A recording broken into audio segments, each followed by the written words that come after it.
Hello అండి, good evening. This is Eeshwar. Welcome to my channel.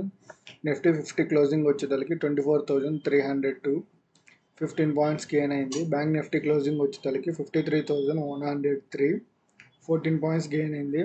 Market bank Nifty price action చూసుకున్నట్టయితే market opening gap up open అయింది. అక్కడ నుంచి reverse అయింది. ఇలా దీని హై ఫామ్ అయింది. దీని లోలో ఎంట్రీ ఇస్తే ఇక్కడ దాకా ప్రాఫిట్.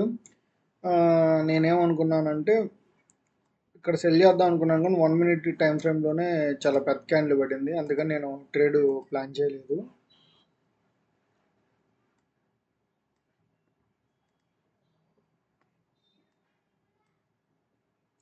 ఒక 1 మినిట్ టైం ఫ్రేమ్లోనే ఇంత పెద్ద క్యాండిల్ పడింది. దీని లోలో మనం ఎంట్రీ ఇచ్చినా మనకి పెద్ద టార్గెట్ రాదని నేను ఎంట్రీ లేదు. నేను రివర్సల్లో 53,000ని పుట్ని సెల్ చేశాను. 53,000 పుట్ని సెల్ చేశాను. తర్వాత 53,400 కాల్ని సెల్ చేశాను. రీజన్ ఏంటంటే 53,400 ఇక్కడ ఈ ఇంటెన్షన్తో ఏ నుంచి రివర్స్ అయిద్దాము అనుకున్నాను. గ్యాప్ ఫిల్ చేసింది, ఇక్కడ నుంచి పైకి వెళ్ళిద్ది అనుకున్నాను. ఒక యూ ప్యాటర్న్ బ్రేక్ అయిద్దని నేను ఎక్స్పెక్ట్ చేశాను. నాకు అది జరగలేదు. అందుకని నేను ఫస్ట్ అయితే 53,000ని సెల్ చేశాను పుట్ని. ఈ మధ్యలో ఉన్నప్పుడు అంటే ఈ మధ్యలో ఉండి ఇక్కడ నుంచి ఇక్కడ దాకా వచ్చింది చూసారా. ఈ టైం నేనేమనుకున్నానంటే ఒకవేళ ఇది స్టాప్ లాస్ హిట్ అయ్యే ఛాన్సెస్ ఉంది. ఆల్మోస్ట్ నా 40% stop loss hit 40 rupees stop loss hit అయింది. అందుకని నేను 53,400 కాల్ని సెల్ చేశాను. 53,400 కాల్ని సెల్ చేశాను. ఎప్పుడైతే అది సెల్ చేసిన తర్వాత నేను వెయిట్ చేశాను. ఎప్పుడైతే ఇక్కడ 53,000 మార్కెట్ టచ్ చేసిందో అప్పుడు ఈ పొజిషన్ నేను క్లోజ్ చేశాను. ఆల్మోస్ట్ అది 1:2 ఇచ్చింది. నా స్టాప్ లాస్ పోగా నాకు దగ్గరగా ఒక 2,000 ప్రాఫిట్ వచ్చింది. అలాగే నేను ఈ ట్రేడ్ ప్రాఫిట్ పెట్టాను, కానీ యాక్చువల్గా అయితే ఈ ట్రేడ్లో నాకు 3,500 లాస్ రావాలి, కానీ దాన్ని ప్రాఫిటబుల్గా కన్వర్ట్ చేశాను.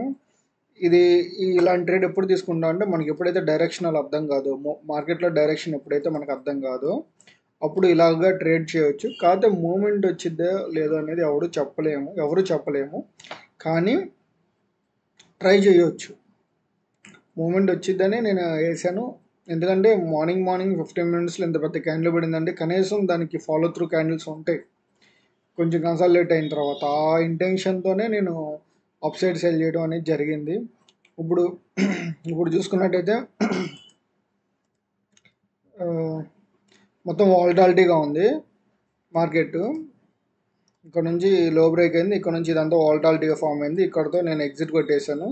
ఇక్కడ నుంచి రివర్సల్ ట్రెండ్ నేనేం ప్లాన్ చేయలేదు, ఎందుకంటే అంత నాకేం మూమెంట్ అనిపించలేదు. ప్లస్ మంచి క్యాండిల్స్ 15 మినిట్స్లో పడి దాన్ని హై బ్రేక్ అవటం కానీ అలాంటివి ఏం కనపడలేదు.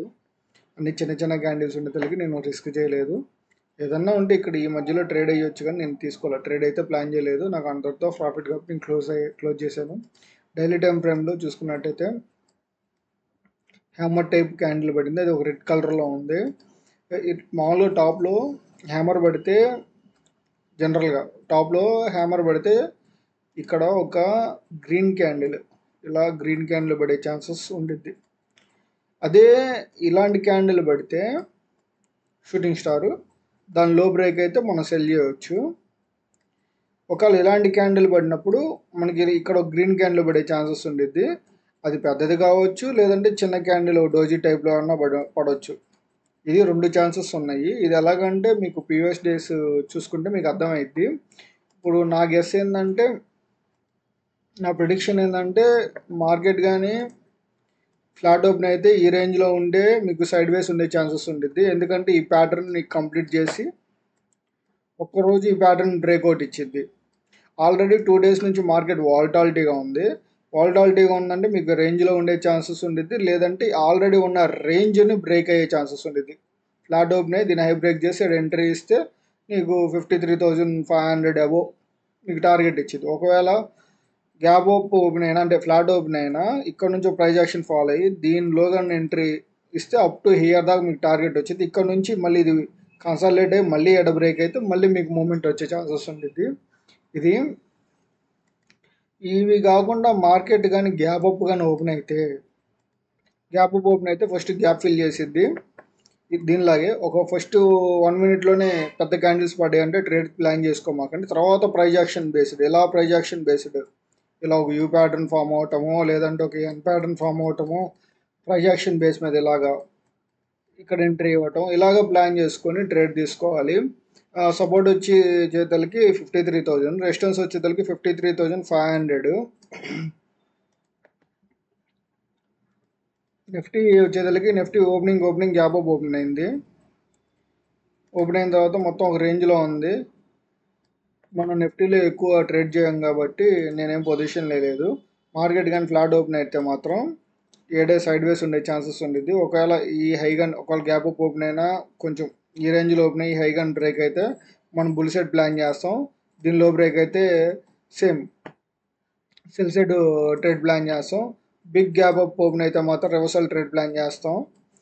ఫస్ట్ రివర్సల్ ట్రేడ్ వేస్తాం, తర్వాత దీనికా నుంచి ఇట్లా ఒక యూ ప్యాటర్న్ బ్రేక్అవుట్ కానీ ఇక్కడ ఒక హ్యామర్ క్యాండిల్ పడితే అలాంటి ట్రేడ్ కానీ ప్లాన్ చేస్తాము.